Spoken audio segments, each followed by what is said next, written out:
Silks శ్రీరస్తు శుభమస్తు sale ప్రతి 25,000 రూపాయల కొనుగోలుపై ఒక గోల్డ్ కాయిన్ ఉచితం.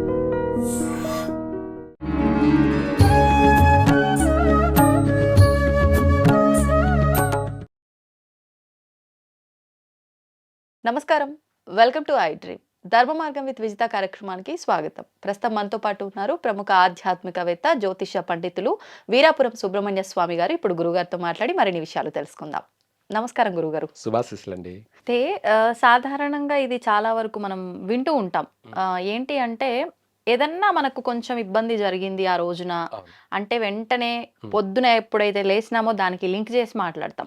ఎవరు మొహం చూసానో ఏంట్రా ఇవాళ లేవగానే అంతా దరిద్రం, ఈ రోజంతా ఇబ్బంది పడ్డాను, లేకపోతే ఈ రోజంతా అనుకున్న పని అవ్వలేదు, ఇలా ప్రతిదీ దాన్ని కనెక్ట్ చేసుకొని చూస్తూ ఉంటాం.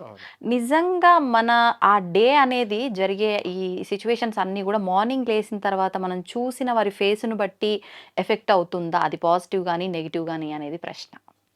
చాలా మంచి విషయం అడిగాము. ఎందుకంటే ఇది అందరికీ అవసరమైనటువంటి విషయమే, అతి ముఖ్యమైన విషయం కూడాను. ఎందుకంటే ఏదైనా శుభం అంటే అది అంతా కూడా అభివృద్ధి, లేదా అశుభం అంటే అన్నీ కూడా రివర్స్, అనుకున్నది ఒకటి జరిగేది ఇంకొకటి. అయితే ఈ టాపిక్లో ముఖ్యంగా చెప్పాలంటే మీరు అన్నది నిద్ర లేవగానే మనం ఎవరి ముఖం చూస్తే మంచి జరుగుతుంది, ఎవరి ముఖం చూస్తే నష్టం జరుగుతుంది. అందుకే ఏదైనా ఒక సమస్య, కష్టమో నష్టమో ప్రమాదమో లేకపోతే ఇంకోటి ఏదైనా జరిగినప్పుడు పొద్దున్న నిద్ర లేవగానే ఎవరి ముఖం చూసావురా అని అంటారు, ఎవరైనా సాధారణంగా అంటారు. అవును. అయితే ఇదేమిట్రా అంటే మనం నిద్ర లేవగానే మన భార్య కావచ్చు, లేదంటే తల్లి కావచ్చు, తండ్రి కావచ్చు, తోడబుట్టిన అన్నదమ్ములు కావచ్చు, లేదంటే అక్క చెల్లెలు కావచ్చు, లేదా మన పిల్లలు కొడుకులు కావచ్చు, కూతుర్లు కావచ్చు, ఎవరైనా సరే మన ఇంట్లో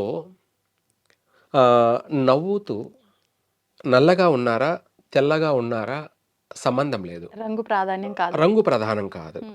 వాళ్ళ ముఖ కవలికలు ఏంటంటే నవ్వుతూ చిరునవ్వుతో పొద్దున్న లేవగానే మనం వాళ్ళని చూసాము, లేదా వాళ్ళు మనల్ని చూస్తున్నారు.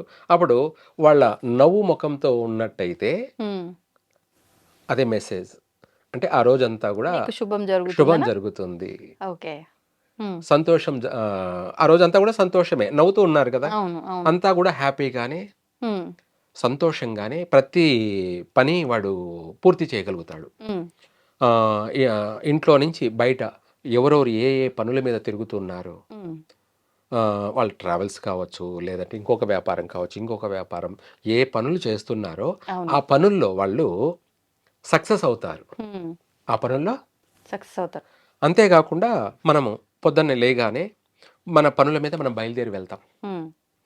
మనము వెళ్ళి పనులన్నీ చూసుకొని క్షేమంగా ఇంటికి తిరిగి రావాలి అంటే ఎటువంటి మధ్యలో ఆటంకాలు లేకుండా, ఎవరితోనూ గొడవలు లేకుండా, ఎవరితోనూ కొట్లాటలు లేకుండా, ఎటువంటి ప్రమాదాలు జరగకుండా మనం అనుకున్న పని పూర్తి చేసుకుని ఇంటికి తిరిగి రావాలి అంటే, ఇవన్నీ కూడా మనకు శుభాలు జరగాలి అంటే మనం పొద్దున్న నిద్ర లేవగానే మనం చూసే వాళ్ళ ముఖాన్ని బట్టే ఉంటుంది.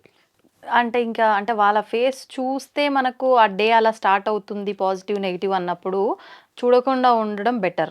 పోనీ చూడాలి అని అంటే కొంతమంది అరిచేతులు చూసుకోమంటారు, కొంతమంది దేవుడు ఫోటో ఎదురుగా పెట్టుకొని చూసుకోమంటారు, లేదు అని అంటే నార్మల్గా మంగళసూత్రాలు ఉంటే కొంతమంది మంగళసూత్రాలు, ఆభరణం బంగారం ఉంటే బంగారం, అంటే లోహం, ఇట్లా ఏదో ఒకటి చేస్తుంటారు. ఏది బెటర్ అంటారు? దీన్ని బట్టి కూడా డిసైడ్ అవుతుంది అంటారండి. ఆ విషయం కూడా చెప్తాను. ఇందాక మనం అనుకున్నట్టుగా కలైన ముఖం, నవ్వుతూ ఉన్న ముఖం వాళ్ళని చూసామనుకోండి, మొట్టమొదటిగా ఫస్ట్ టైం నిద్ర లేవగానే ఆ రోజంతా మనకు అన్ని శుభాలే. లేదు ముచ్చు ముఖము, బాధపడుతూ లేదా ఏడుస్తూ దిగులుగా దిగాలతో కూడుకొని ఉన్న వాళ్ళని అట్లున్నారు, అప్పుడు మనం నిద్ర లేవగానే వాళ్ళ ముఖం చూసామనుకోండి, ఆ రోజు మన జీవితం అంతా నరకమే. ఆ రోజు అన్ని ఇబ్బందులు, ఒకటి కాదు, బయట వ్యక్తులతో గొడవలు, మనస్పర్ధలు, కొట్లాట్లు, చికాకులు, ఊహించని సంఘటనలు. ఊహించిన సంఘటనలు అంటే మనము ప్రతిరోజు పోతున్నాం, బాగానే వస్తున్నాం, ఆ రోజు ఊహించకుండానే మనకు ప్రమాదాలు జరగడము, లేదంటే మన వల్ల వేరే వాళ్ళకి ప్రమాదాలు జరగడము, లేదంటే ఇది కాకపోతే కనీసం మనకు జరగకపోయినా మనం చూడడం, ఉమ్, అంటే ఎవరికో జరుగుతుంది, మన కళ్ళ ఎదుటే జరుగుతుంది, అవును. అది మనం చూస్తాం. ఉమ్, ఉమ్, అది ఎదుటి వేరే వ్యక్తులు కొట్లాడుకుంటుండొచ్చు, అది చూడడం. అంతే.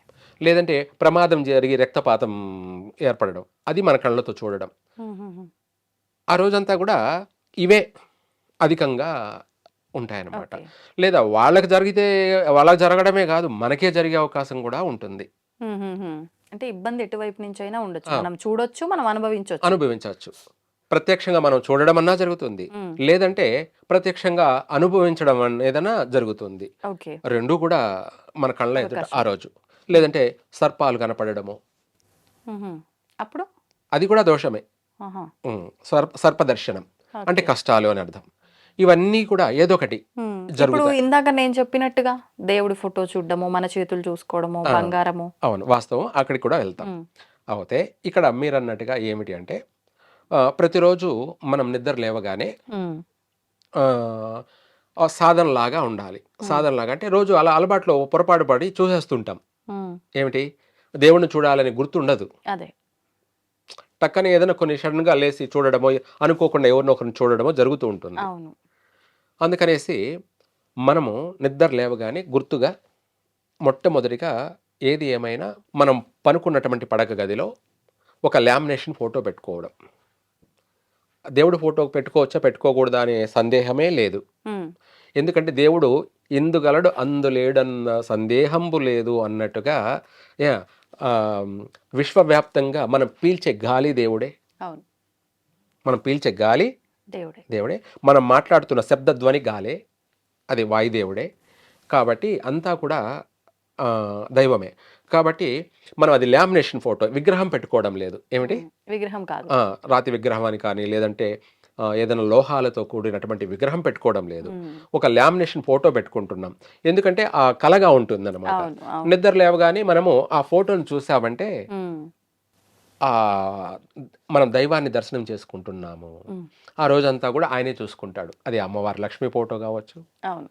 లేదంటే ఆంజనేయ స్వామి ఫోటో కావచ్చు, లేదంటే మన విష్ణు ఫోటో కావచ్చు, ఏదైనా పర్వాలేదు. ఉమ్, లేదా గణపతి ఫోటో కావచ్చు. ఉమ్, మనం చూడడం వల్ల అది అలవాటు పడిపోతుంటాం. ప్రతిరోజు నిద్ర లేవగానే ఉమ్, చూడాలి అని ఒక అలవాటు పడిపోతుంటాం. ఉమ్, లేవగానే చూస్తాం. అప్పుడు ఏమవుతుంది అంటే ఆ రోజంతా మనకు శుభాలే. ఆ. ఆ రోజు మనకు జరగవలసిన ప్రమాదం అనేది తొలగిపోతుంది. ఓ.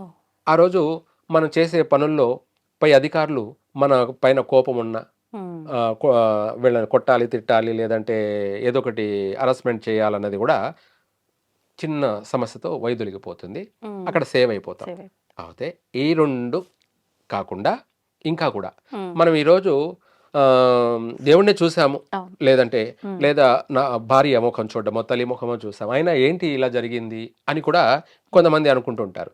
ఇది రహస్యం. ఓకే. ఆ వ్యక్తి ఆ, దేవుణ్ణి చూశాడు, లేదంటే తల్లిని చూశాడు, ఆమె బాగానే ఉంది, చెల్లిని చూశాడు, ఆమె బాగానే ఉంది, చూసాం, కానీ ఈరోజు ఎందుకు ఇలా జరిగాయి అనుకుంటారు. ఇక్కడ ఏ వ్యక్తికైనా కూడా ఆ వ్యక్తి పర్సనల్ జాతక ప్రకారంగా ఉమ్, మనిషికి ఘాతు వారము అనేది ఒకటి ఉంటుంది, అలాగే ఘాతు తిథి అనేది ఒకటి ఉంటుంది, ఉమ్, అలాగే మూడోది వచ్చేసి అశుభ సమయం. ఏమిటి, అశుభ సమయం. అశుభ సమయం అనేది ఒక్కొక్క మనిషికి ఒక్కొక్క టైం ఉంటుందన్నమాట. ఓకే. అశుభ సమయం అనేది ఒకటి ఉంటుంది. అలాగే ఇదే కాకుండా నక్షత్రం, అదే నైదిన తార, ఇలా తారాబలం లేకపోవడం, ఓ. ఇలాంటివన్నీ కూడా ఉంటాయి. ఉమ్, ఉమ్, ఇక్కడ ముఖ్యంగా ఘాతు తిథి అన్నాం కదా, అవును. ఏకాదశి లేదా ఆ, అమావాస్య లేదా చవితి. ఉమ్. ఒక్కొక్కరికి ఏకాదశి మంచి తిథే కదా అంటే ఆ వ్యక్తికి ఏకాదశి సరిపోదు. ఓ. తిది మంచిదే, ఆ, నీకు సెట్ అవుతుందా కాదా? కాదా. ఆ, అలాగే పౌర్ణమి, ఆ తిథి చాలా మంచిదే, ఉమ్, కానీ ఒక మనిషికి పౌర్ణమి తిథి ఘాతు కలిసి తిథి. వస్తుంది. అప్పుడు ఏంటంటే ఆ రోజు ఆ ఘాతు తిథి ప్రభావం వల్ల ఉమ్, ఏదో ఒక సమస్య ఏర్పడే అవకాశం ఉంది, ఓకే. ఏదో ఒక నష్టం జరిగే అవకాశం ఉంది. ఉమ్, అలాగే ఘాతు వారం ఉంటుంది. ఉమ్, ఆ వారము తిథి 2 కలిసాయంటే పెద్ద సమస్య ఏర్పడే అవకాశము ఉంది. ఓకే. ఇవన్నీ పక్కన పెట్టేస్తే తిది మంచిదే, వారం మంచిదే. అవును. అసలైంది అశుభ సమయం, హ్మ్. అదే బ్యాడ్ టైం.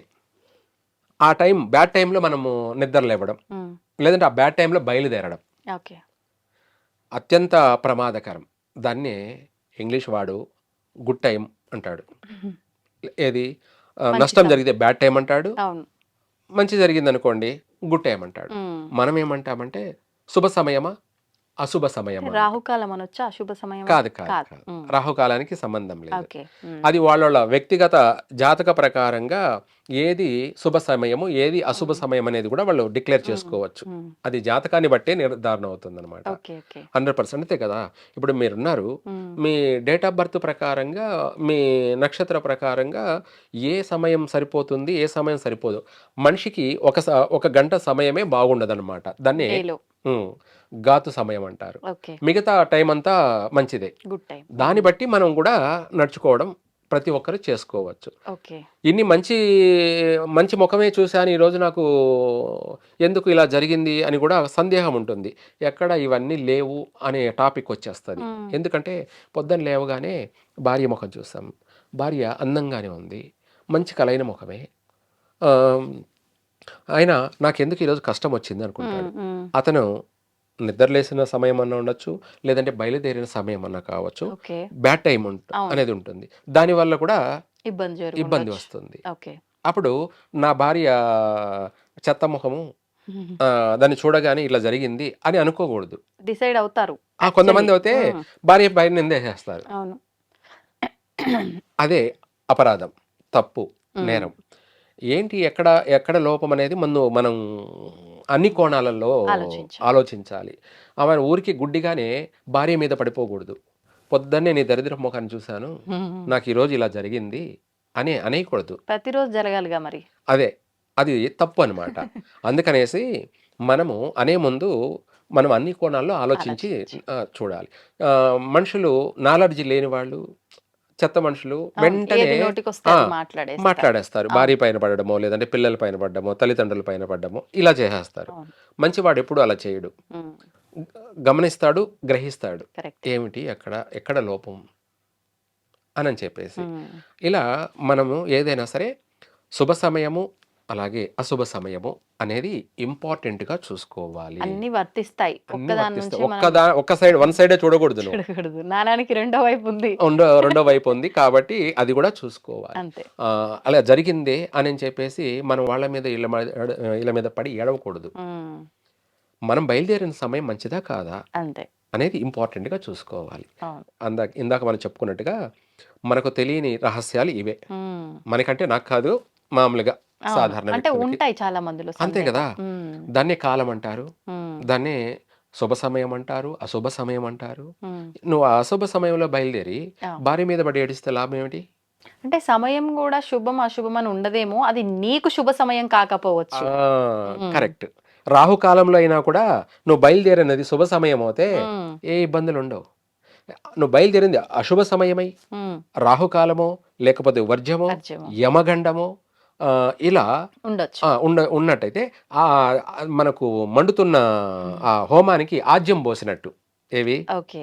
ఇవి ఇంకా కూడా. అవును. అవును. మనం బయలుదేరుతున్న సమయమే అశుభ సమయం. అవును. దానికి తోడు రాహుకాలమో, లేకపోతే యమగండమో, లేదా మల్టిపుల్ దుర్ముహూర్తమో, వర్జమో రీజన్స్. హ్మ్. యాడైందనుకోండి, అదే. అది కాస్త ఇంకా మండుతున్న హోమానికి ఆజ్యం పోసినట్టుగా పెట్రోల్ పోసి అంటించినట్టే. అంతే. అంటే ఇమ్మీడియేట్‌లీ సెకండ్‌లలో కనురెప్ప బ్లాస్ట్. పాటులో జరిగిపోవాల్సిందంతా కూడా జరిగిపోతూ ఉంటాయి. హ్మ్. ఆ తర్వాత ఆ బాధ, ఆ పెయిన్ అనేది కొన్ని రోజులు వరకు గుర్తుండిపోతుంది. హ్మ్. అందుకనేసి ఏదైనా సరే మనము బయలుదేరేది కానీ, మనం ముందే ఒక డిసైడ్ చేసుకుంటాం అనమాట. అంటే మన జాతక ప్రకారంగా ఎప్పుడు బయలుదేరాలి, ఎప్పుడు బయలుదేరకూడదు. ఇంత అవసరమా అనేవాళ్ళు కూడా ఉంటారు. ఉంటారు. అదేదైనా సరే మంచైనా చెడైనా నువ్వే అది అనుభవించేది. మేం అవును. కాదుగా. అవును. అన్నీ దృష్టిలో పెట్టుకొని అవును. ముందుకెళ్ళాలి. హ్మ్. నువ్వు బాగుండడానికి ఇచ్చే సలహా మాత్రమే. అవును. నువ్వు చెడిపోవడానికి ఇచ్చే సలహా కాదు. కరెక్టే. దాంట్లో కూడా అనుభవం ఉన్న వాళ్ళని, తెలిసిన వాళ్ళని సలహా తీసుకుంటే అది కరెక్ట్‌గా ఉంటుంది. హ్మ్. తెలిసి తెలియని వాళ్ళని, అవును. అరకొరక అవును. హాఫ్ నాలెడ్జ్ ఉన్న వాళ్ళని, సంపూర్ణమైనటువంటి అవగాహన లేని వాళ్ళని హ్మ్. అడిగితే, హ్మ్. అది ఇంట్లో భార్యనైనా అడగొచ్చు. అంతే. తల్లిదండ్రులైనా చెప్తారు. అవును. అందుకనేసి ఏదైనా సరే మనం ఆచరించే విధానం, మనం నడుచుకునే విధానం, ఈ 2 ఇంపార్టెంట్. అవును. దానికి ముందు తెలివి అనే జ్ఞానము అనే ఎనర్జీ కావాలి. అదే దానికోసమే దైవ దర్శనం అంతే. అన్నిటికీ మార్గం ఇస్తుంది. అవును. ఏది? మనం నిద్ర లేవగానే భగవంతుడిని చూడడం వల్ల మనకు అనేక మార్గాల్ని చూపిస్తుంది. తప్పించుకు తిరుగువాడు ధన్యుడు సుమి. ప్రతిరోజు ప్రతినిత్యం దినచర్యలు, నిత్య కృత్య కార్యక్రమాలన్నింటినీ కూడా వాడు ఒక యోధుడు లాగా, అంటే యుద్ధం అనుకోండి. ప్రతిరోజు జీవితం అనేది ఒక యుద్ధం. ప్రతిరోజు జయించుకుంటూనే ఉంటాడు, ప్రతిరోజు జయిస్తూనే ఉంటాడు. వాడిని ఒక మాటలో చెప్పాలంటే వీరుడు అని చెప్పచ్చు. వీరుడు అంటే ఏదో ఒకరిని కొట్టినంత మాత్రం కాదు, అన్ని కోణాలు దృష్టిలో పెట్టుకొని అన్నిటినీ జయించినప్పుడే వాడు వీరుడు. అంతే. ఏదో నాకు శక్తి ఉంది, నేను వాడిని కొట్టగలనంటే అది వీరుడు కాదు. అది అందరూ చేసే పనిలే. అంటే ఎక్కడ బుర్ర వాడాలి, ఎక్కడ బలాన్ని ప్రదర్శించాలి, ఎక్కడ ప్రదర్శించకూడదు అనేది కూడా మనము ఎన్ని చేసిన వాడే వీరుడు, విజయుడు. ఎవరు? విజయుడు. అద్భుతం అండి, చక్కటి వివరణ. ధన్యవాదాలు. సర్వేజన సుఖినో భవంతు.